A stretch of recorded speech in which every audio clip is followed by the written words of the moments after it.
Alright, what's going on, everybody? Today I'm going to show everyone how to modify a lithium polymer battery to accommodate the 8 gauge or 8 AUG wire rather than utilizing its 10 that comes with the pack. The reason behind this is, let's see, if we have a 4,400 milliamp pack, this is 65 to 130 C. Well, by doing the math, just in the constant rating of the pack, it's supposed to be 286 amps of constant discharge rate. Yeah, I think that's pretty ridiculous for a 10 AUG wire to handle. And then when we go to let's say like a 65, actually no, the 130C rate, it's 572 amps. I mean, which is I mean, I think it's a joke for the such amperage to be able to for 10 AUG wire to be able to withhold this type of amperage or hold up to this amperage discharge rate is ridiculous. Unless the pack itself is you know, as a joke, and the Hobby King people or Turnigy themselves are making bogus claims and just giving you whatever the discharge rates that they think is gonna be the selling point of the pack itself. Anyhow, here's the pack that I modified already. We have 8 AUG wire solder up directly to the tabs. Looks good. It wasn't too hard to accomplish. Hopefully something like this will give me a higher discharge rate. I don't care. I mean, I don't really know how much bigger discharge rate, but it'll be interesting to see after some testing on the data logs from Castle. So here's what we have: a brand new Nanotech high discharge Lipo battery with 10 AUG wires. I don't know if the GoPro is able to pick that up or not. Here's the replacement wires I'm going to utilize. I cut it down to length already. For me, it's 5.5 inches. Should be more than adequate in length to get everything routed through, connected, and run in the 8S setup. So let's begin. By the way, we want to save the sticker, or maybe mark it with something so you know what kind of discharge rate or what kind of capacity your pack has after you're done dismantling it. So I'm just gonna put that aside.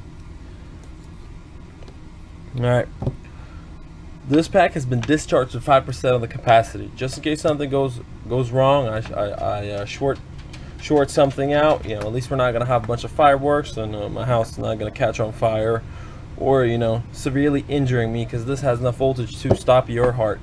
So before anything, be very careful. I should not even use this razor blade to cut this little ribbon of tape off, but I've done it so many times, I don't have a problem you know, going about my business and just being very cautious with the way I handle my sharp utensils.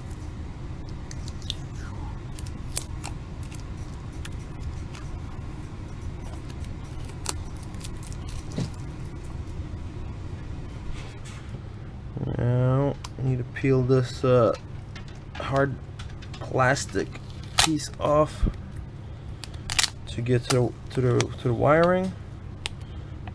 This is about enough. You want to hold this flat, tab back by, I just use some painter's tape, works great.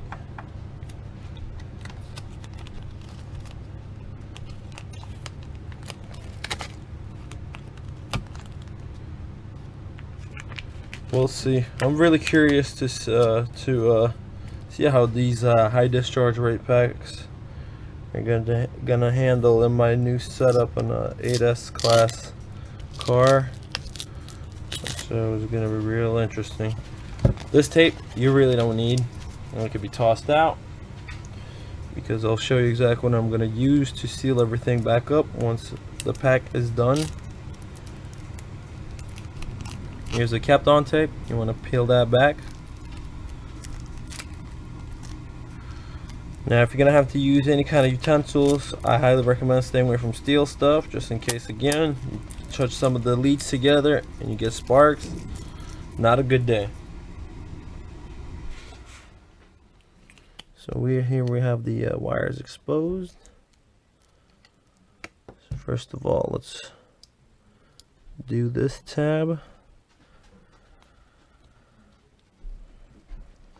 Okay, what I'm gonna do also is mark my polarities. This one is negative, just in case. Positive. As they say, check 10 times or measure 10 times and just execute once. So that is my motto. Alright. Now, in order to unsolder this from the factory, I believe they use a little bit more high temp solder. It's like a silver based, more high temp solder. So I'm gonna use, I got a little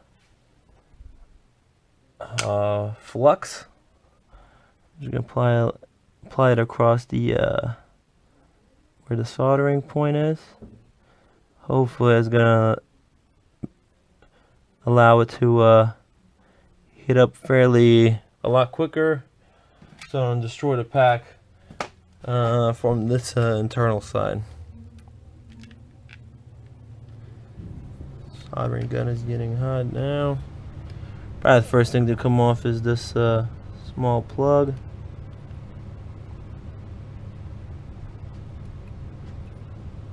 Oh yeah, this is definitely some high temp solder. I hate this stuff. It makes my whole life a whole lot harder. I'm gonna add solder. In a sense, I'm gonna try to float it away. And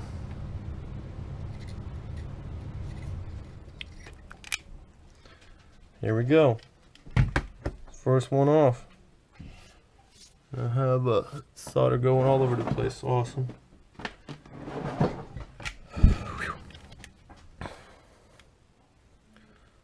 Here I have my little apparatus that's solder suction. Looks good.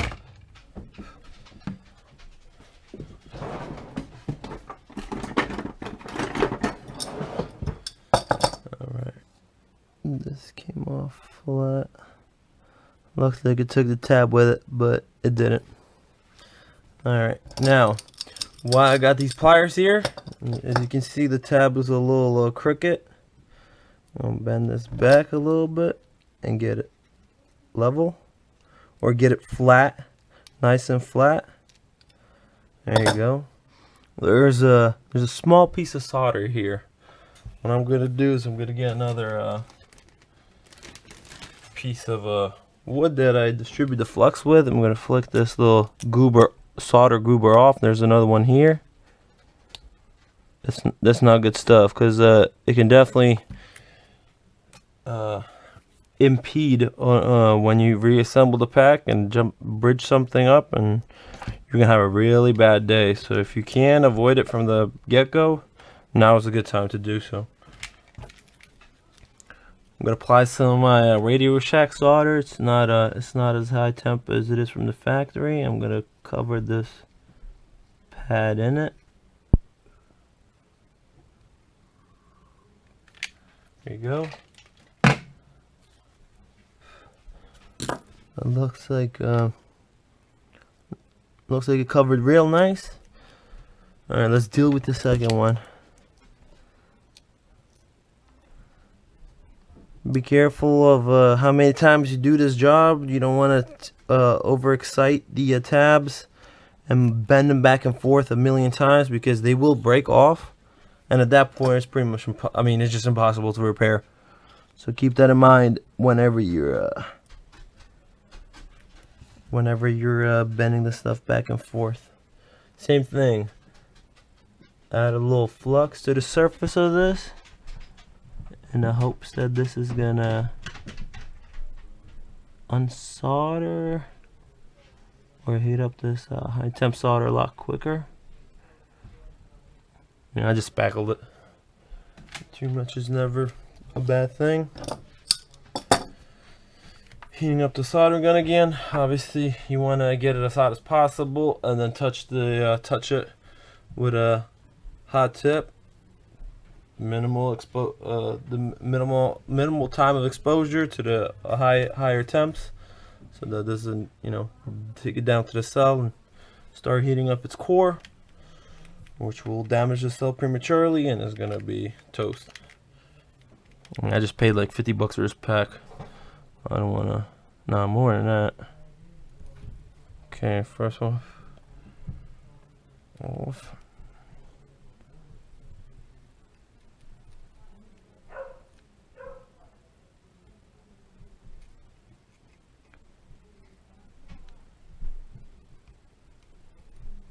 I'm gonna have to use my desoldering tool. Here we go. Perfect.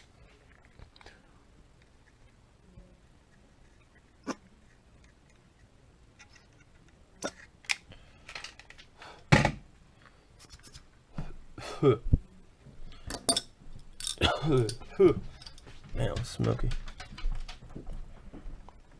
Alright. Let's take a look at this tab. Make sure not to touch anything, and if you are thinking about touching something and you know it's gonna ignite, this rubber end helps a lot to mitigate the danger of you, or actual possibility of you getting shocked through the metal itself. So hold it by the rubber end if you're gonna do that kind of job. I just like to be real meticulous with my work and make sure the tabs are straight. Again, we're gonna apply solder to this end.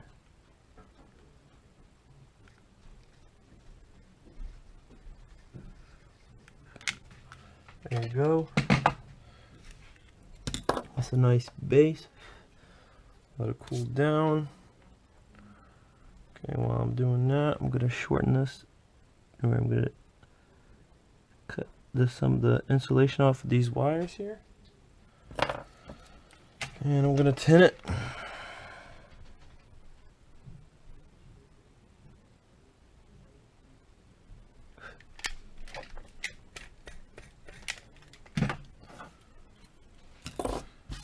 Again, if you don't feel comfortable obviously doing this, this is not for somebody that has no clue or hasn't done this type of work ever before. You're dealing with like super high voltages. Anything that can go wrong basically will go wrong if you don't know what you're doing and being too careful with it. And the voltages you're dealing with are definitely substantial. So be very, very, very careful. I got a little bit of rubbing alcohol. There's some flux on this wire. I'm gonna clean it off. And afterwards, I feel like I have some flux on my hands.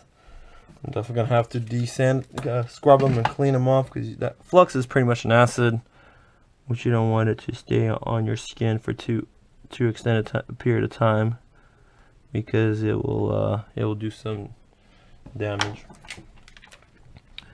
I'm going to tin this wire.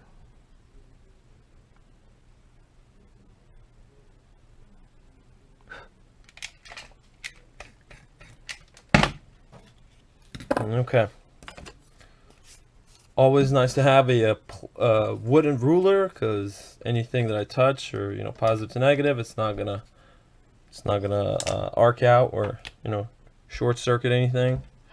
And what I like to do with this is just to measure the length of the tab and how much solder there is on the tab itself. Obviously, it's about 1 centimeters. Here are the 8 gauge wires. I'm gonna cut this back 1 centimeter in length, which is gonna be more than adequate of exposure from the coating.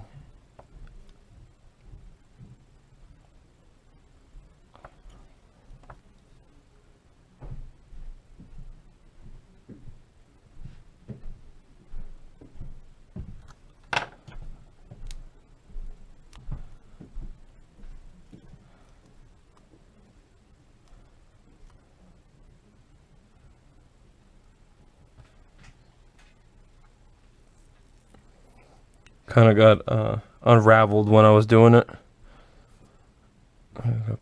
Wind it back up as tight as possible so it doesn't really flare on me when it comes back down to like tin it. That's good. Same thing with the other wire.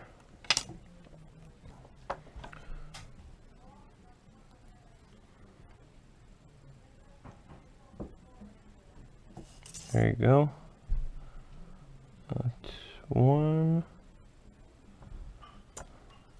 I just like to cut it across.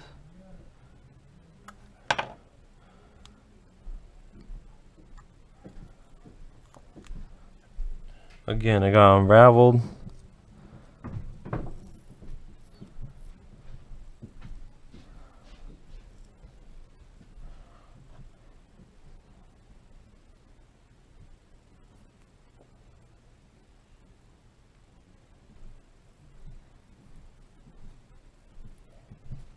Okay, looks like it's all in line. Perfect. I use this tool to hold on to this wire because it will get hot and you're not gonna be able to hold it in your hands. Flux again. I covered the wires with flux so the solder would have an easier time penetrating through.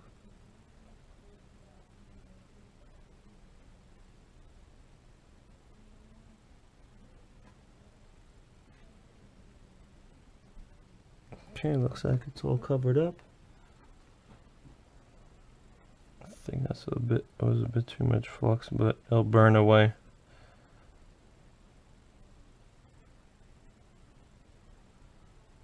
And I'll use a paper towel because it will drip on my table. Something else I have to deal with, so it's easier to throw away the paper towel and try to clean your table with rubbing alcohol. Again, solder, some heat, that's all you need.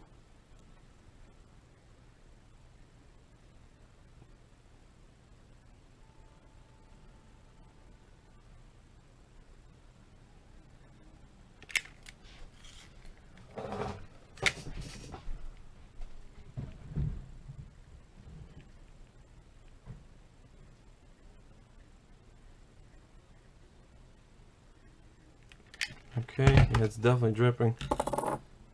Okay, flip it over 180 degrees. There is the other side that has not been tinned because you know the gauge of the wire is very thick and it's not gonna tin all throughout.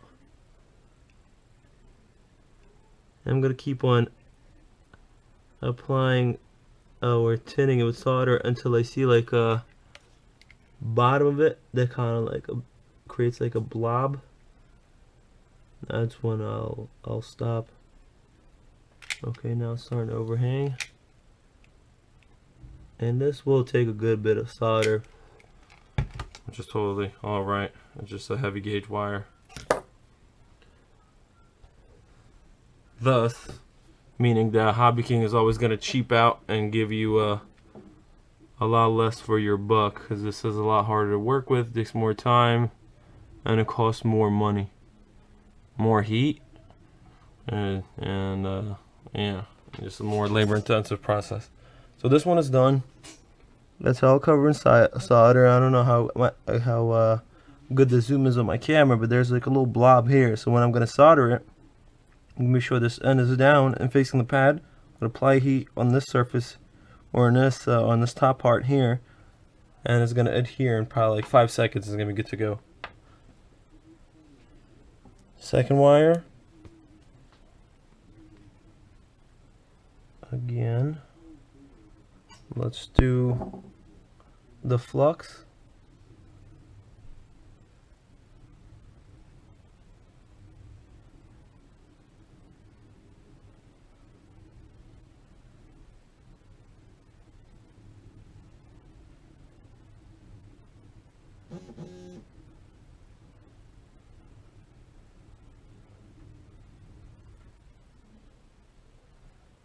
Okay.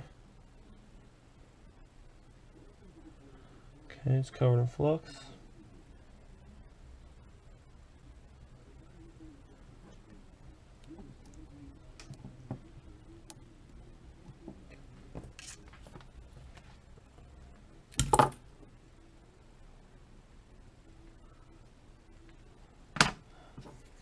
Okay.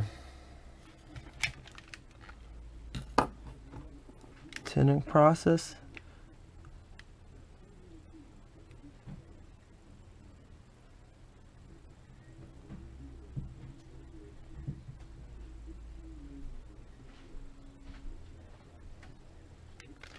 And the only reason I'm doing this too, where I got an idea to do this kind of stuff, my good acquaintance Albert, that has a Mugen car, I looked at his data logs and he's pulling over 500, I believe, over 300 amps. It was slightly more than 300, but it just goes to show that it's the amperage that these cars are pulling, at least with the 8th scale or 5th scale Castle Creation speed controller, is a substantial amount, which I doubt that the 10 AUG wires are able to deliver, because if you look at the 5th scale speed controller wiring on the Castle Creations electric speed controller, it's always 10. So it's 8 AUG wires. So it goes to show you that even Castle is doubling up on their sizes, which I mean makes sense. 8 AUG for big cars, and I don't understand why the lipos have to be on a 10 gate or 10 AUG wiring. To me, it doesn't make any sense. Somebody obviously is going to argue with me saying that, oh, it's sufficient, it's fine, it's perfect, right? I mean, there's always going to be people like that, but it just doesn't make sense. I think in reality, it just creates unnecessary resistance, doesn't deliver the power all too well, and that's about it. I mean, there are probably other issues there, but I'm a strong believer in making everything bigger and better and more efficient. And if I had to do it myself, obviously this is exactly what's going on. I'm desoldering the packs, and I'm going to test this out and see if my theory holds any water. Also, this is my first time going into ADAS setups with extremely, heavy cars, head scale cars. I used to run 6S, 4S, but now this is ADAS setup, high current, high big motors. It's totally different. It's like going into another world. So we will see what the outcome of this is going to be like, but I think I'm on the right path. I'm gonna add a little bit of solder, applying heat to the wire.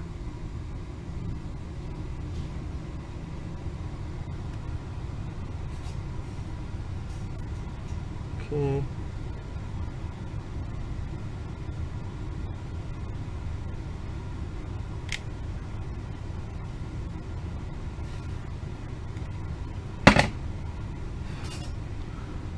Okay, that's a perfect, well, that is as good as it's ever going to get. There is no bridging, there is no pockets of air. It has been sealed from the wire down to the core of the tab. On the other side, it has like a nice little gradual. How should I say this? A gradual like piece of solder that flows down from the base of the wire onto the tab. So this is like as strong as it's ever going to get. Now we're gonna add the balancing lead, and the way I like to do that is add a little bit of solder to my tip.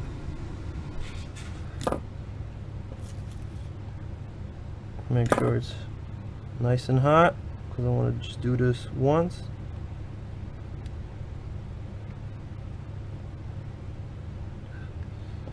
Probably need a little. I need a little more solder for this one.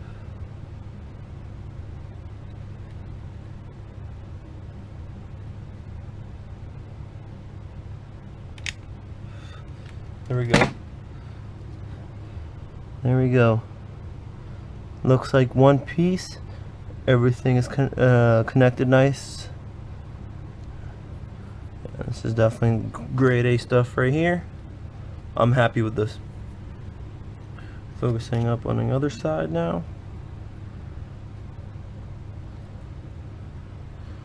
Make sure you're comfortable when you're soldering.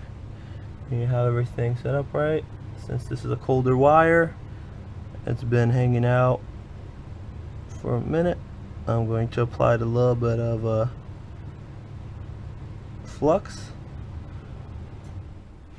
just to have it pick up the heat a little bit quicker. Preheating of soldering gun, obviously I'm letting it get up to the max temp, so I don't have to just sit there and expose the lithium polymer battery to high heat while it's slowly heating up. Okay, that's about as good as it's gonna get over the pad.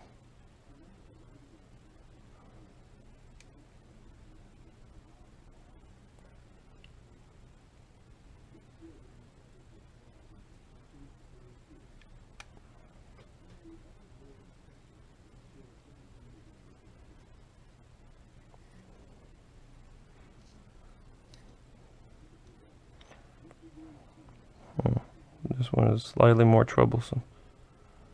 It's okay.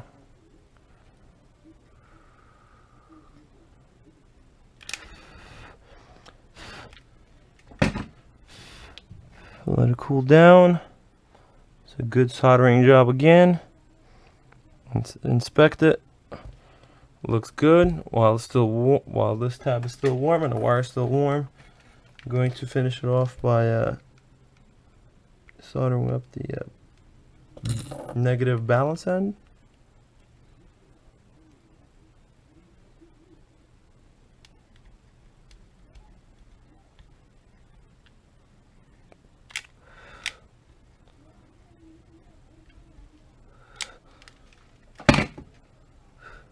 All right, there's that.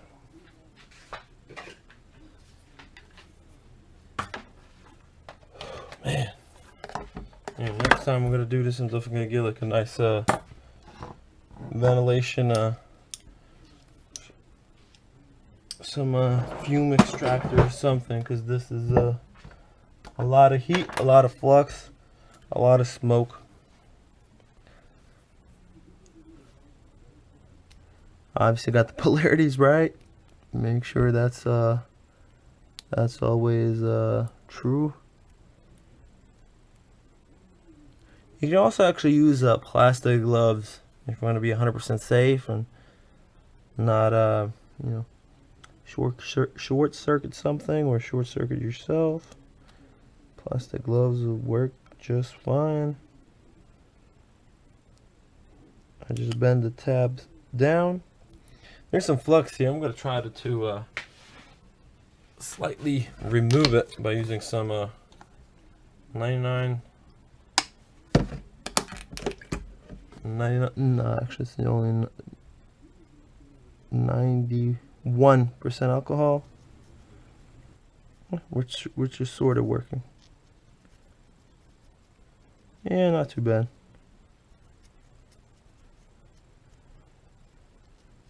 Yeah, some flux hiding in this corner.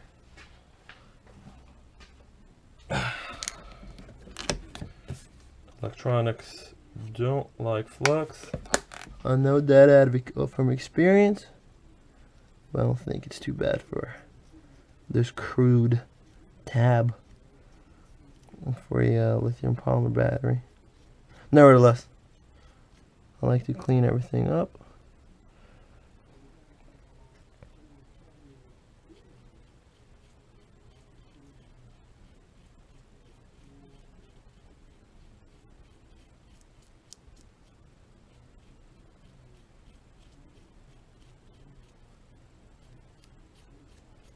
Okay.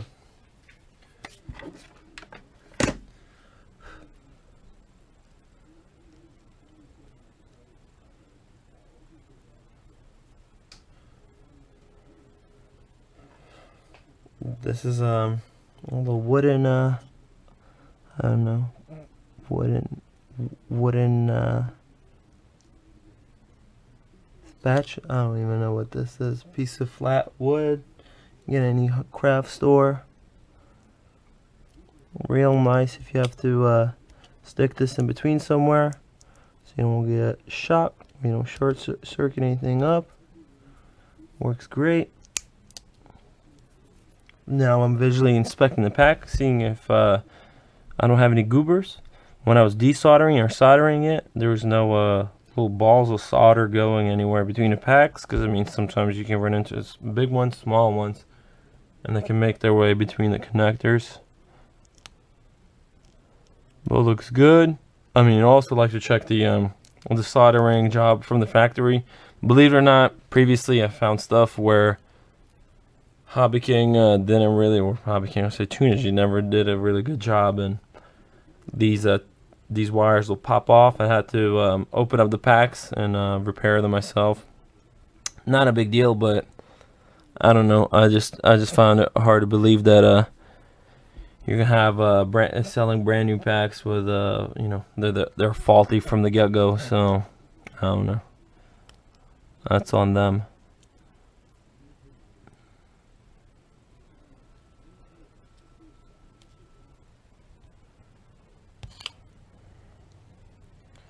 Okay.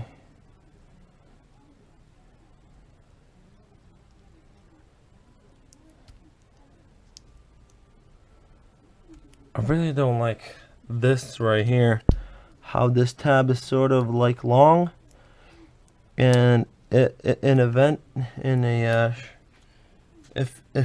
know, in event if this chews through this paper, that's all they do is insulate it with some paper, and if it chews through, then it's gonna touch the negative, and then it's gonna like short itself out.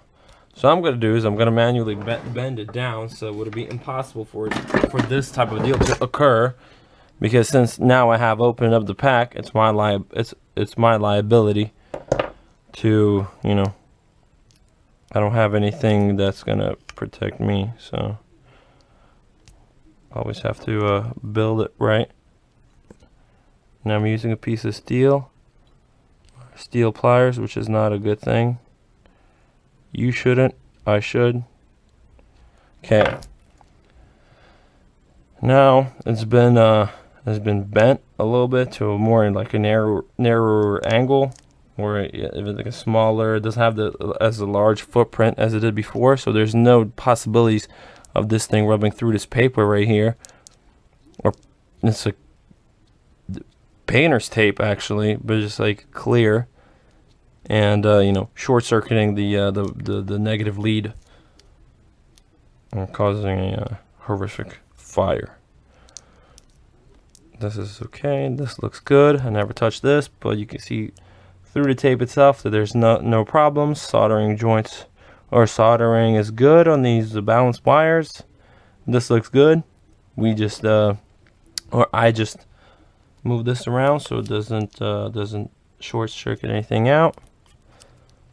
All of this, I'm pretty happy with this. What I'm going to do now is use some hot glue and seize everything from moving. After I applied some hot glue, what I'm going to do then is put this all over the battery, and that should be good to go.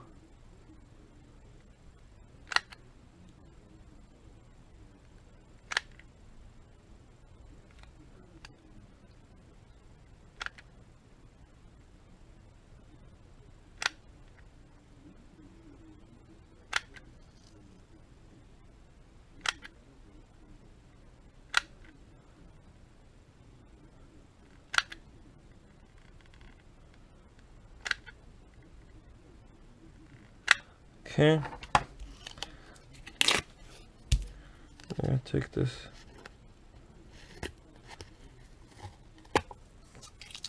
end off real quick and slowly make your way around. I'm kind of getting out of the camera's way. Okay. Now let the gravity take the hot glue down.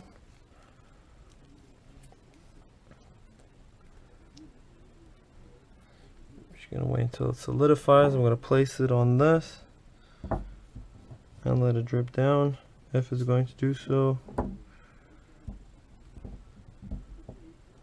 Maybe I'm gonna hold on to it.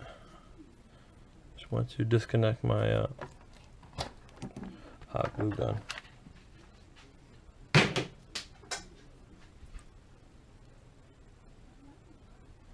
It's not that hot, so able to use my fingers and take off some of the hot glue off.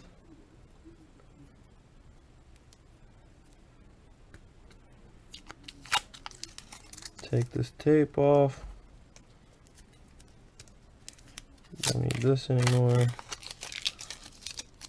None of this stuff is required.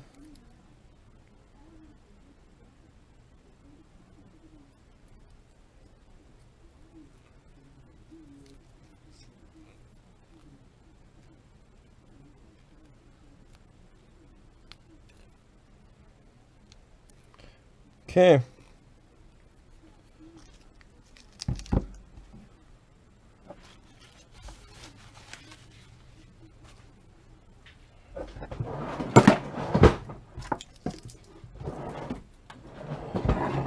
This is it.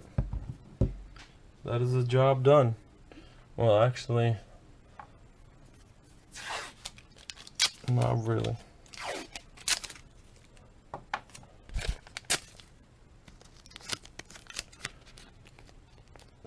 Like I said, safety is always first. There's a lot of high current in here.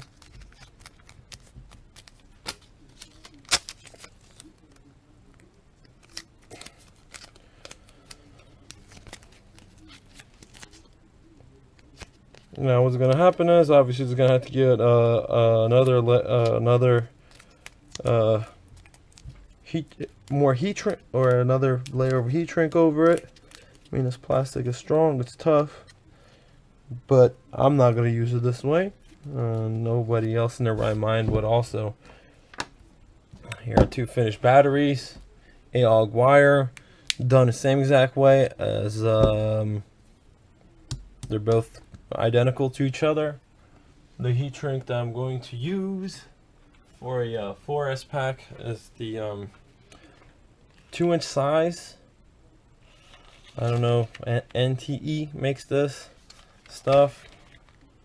Don't quote me on it, I haven't used it yet, but it should be fairly good, I think. So yeah, there you have it. I mean, you know, you go from a 10 AUG wire, something that's like just so minuscule, so thin. I just really can't see this wire handling the current of the rated output power of this battery, which is a hard discharge rate. And I believe that they're doing the same thing in the graphene battery packs too, which is just ridiculous. I don't know, let me know what you guys think about it. Maybe I'm just being crazy and overworking myself by trying to desolder everything and putting bigger wire on it. But I guess from data logs or whatever, we will see what's gonna happen. Oh yeah, by the way, when I'm charging these packs, I'm gonna check out the internal resistance of every single cell. I'm gonna mark it down in the first charge and then see if they start degrading after me soldering on them. If that's occurring, then I guess I shouldn't be messing with them, and they can only be soldered on once from the factory. If not, then it's totally fine and everything is good to go. So we'll see. All right. Good luck to everybody. I mean, if something you feel like taking this adventure on your own, let me know. If I can help you out, I can give you some advice. So best of luck to you. Peace.